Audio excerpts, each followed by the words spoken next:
सब क्या देखना पड़ रहा है। अच्छा है मैं अंधा हूँ। रणवीर दीपिका के रिश्ते का काला सच, नीतीश कुमार का एजुकेशन पर ज्ञान, शाहरुख खान के गाने में भगवा बिकनी, आदि पुरुष की मॉडर्न वाली रामायण और द केरला स्टोरी का आधा अधूरा सच। इंडियन मीडिया के लिए इस बार मसालेदार खबरों की कोई कमी नहीं रही। चलिए जानते हैं साल की टॉप 10 कंट्रोवर्सीज के बारे में जिन्होंने इंटरनेट की दुनिया को हिलाकर रख दिया। अकेली इंडियन फिल्म इंडस्ट्री में इतनी कंट्रोवर्सीज हो जाती हैं कि किसी और की जरूरत ही ना पड़े, लेकिन इस बार हर फील्ड में एक से बढ़कर एक बवाल हुए जिन्होंने हेडलाइंस में अपनी जगह बनाई। सबसे पहले बात करते हैं पॉलिटिक्स की, जहां नीतीश कुमार ने कुछ ऐसी बातें बोली कि आप भी बस उसे सुन ही लो पहले। लेकिन अंतिम में भीतर मत घुसाओ, उसको बाहर कर दो। करता तो है तो उसी में मतलब नीतीश जी परिवार बढ़ाने के ज्ञान में इतना ज्यादा खो गए कि उन्होंने जो प्रोसेस बताया उसे सुनकर किसी की भी हंसी निकल जाए। और ये तो फिर भी ठीक है, लेकिन ये कोई तरीका है?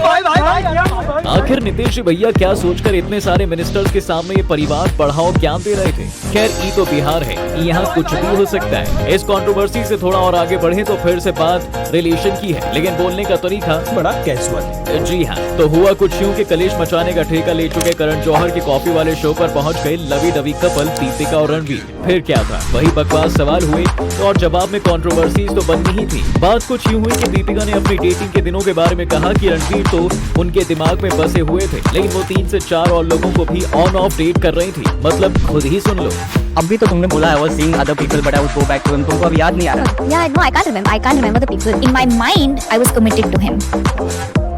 अब जैसे ही दीपिका पादुकोण का ये हद से ज्यादा मॉडर्न वाला डेटिंग कॉन्सेप्ट सोशल मीडिया पर वायरल होता है तो मच गया बवाल और लोगों ने रणवीर दीपिका के रिलेशन को टॉक्सिक और फेक बता डाला। अब अगली कंट्रोवर्सी की बात करें तो आदि पुरुष फिल्म के साथ जो हुआ वो तो सब जानते हैं। इस फिल्म को देख पाना हर किसी के लिए एक बड़ा चैलेंज बन गया था।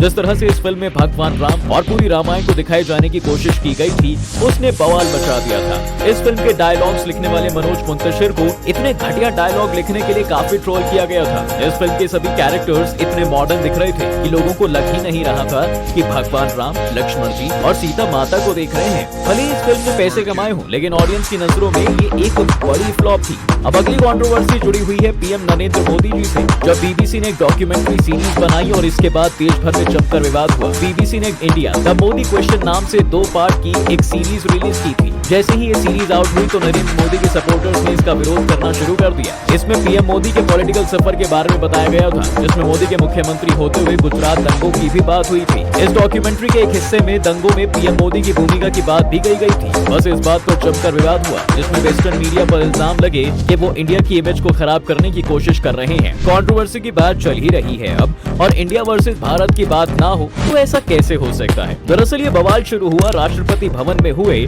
G20 डिनर के लिए भेजे गए इन्विटेशन से, जिसमें प्रेसिडेंट ऑफ इंडिया की जगह प्रेसिडेंट ऑफ भारत लिखा हुआ था। दरअसल ओपोजिशन की पार्टीज ने जो अलायंस बनाया है उसका नाम उन्होंने इंडिया रखा है, लेकिन जब रूलिंग पार्टी की तरफ से ये चेंजेस देखे गए तो विपक्ष ने बीजेपी को खूब ट्रोल किया और इस तरह ये डिबेट शुरू हुई कि देश का नाम इंडिया है या फिर भारत। तो केरला स्टोरी का विवाद आपने भी बहुत सुना होगा। आखिर इतना बड़ा बवाल हुआ और फिल्म को कई जगहों पर इसलिए बैन कर दिया गया था क्योंकि इसमें एक धर्म विशेष के खिलाफ कई बातें की गई थी। इस फिल्म में दिखाया गया था कि किस तरह से हिंदू लड़कियों को धर्म बदलने के लिए फोर्स किया जाता है और कैसे उन्हें मरने के लिए मजबूर किया जाता है। इस फिल्म में अतः शर्मा ने लीड रोल किया था। वो खुद एक साउथ इंडियन है, इसलिए उन्हें काफी ट्रोल्स का सामना भी करना पड़ा था। इस फिल्म के मेकर्स को धमकी तक मिली थी, लेकिन जब ये फिल्म बड़े पर्दे पर आई तो इसने अच्छी खासी कमाई की थी। अभी रिसेंट टाइम में हुए बवाल की बात करें तो वो जुड़ा हुआ है संदीप रेड्डी वांगा की फिल्म एनिमल से, जिसमें वायलेंस और रोमांस को जिस तरह से दिखाया गया है वो काफी डिस्टर्बिंग है। जिसमें औरतों को एक ऑब्जेक्ट की तरह दिखाया गया है, उन पर हाथ उठाना, शादी में चीटिंग करना, ये सब कुछ बहुत नॉर्मलाइज करने की कोशिश भी की गई है। इस फिल्म को काफी ज्यादा ट्रोल किया गया, लेकिन इसके बावजूद फिल्म ने अच्छी खासी कमाई की। लेकिन फिर भी मूवी लवर्स का यही मानना है कि ऐसी फिल्में सोसाइटी के लिए ठीक नहीं हो सकती। इस फिल्म में कई ऐसे सीन्स थे जो अपने परिवार के साथ देखे तक नहीं जा सकते हैं। इस फिल्म में रणबीर कपूर, रश्मिका मंदाना जैसे बड़े एक्टर्स थे, इस वजह से फिल्म को थोड़ा ज्यादा ही ट्रोल किया गया। वैसे आपको आज की वीडियो कैसी लगी हमें कमेंट में जरूर बताएं। साथ ही वीडियो को लाइक और शेयर करना बिल्कुल ना भूलें।